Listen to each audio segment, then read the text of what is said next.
অভিযান চালিয়ে প্রচুর পরিমাণ গাঁজা উদ্ধার করল পুলিশ। বাজেয়াপ্ত করা হয়েছে প্রায় 25 কেজি গাঁজা। অবৈধ গাঁজা পাচার করার অভিযোগে এক মহিলা সহ 4 জনকে গ্রেপ্তার করেছে পুলিশ। ঘটনাটি ঘটেছে বীরভূমের নলহাটিতে। গোপন সূত্রে খবর পেয়ে গতকাল গভীর রাতে রামপুরহাট মহকুমা পুলিশ আধিকারিক গোবিন্দ শিকদার নলহাটি থানার পুলিশকে সঙ্গে নিয়ে এই অভিযান চালায়।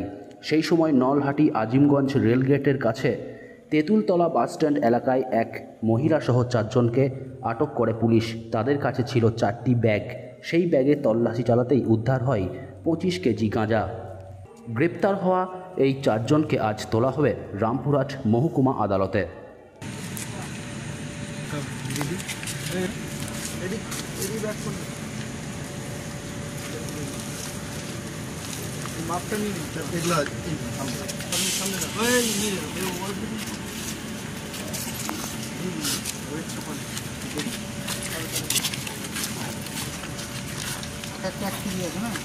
সব করতে হবে না, একটা দেখছি।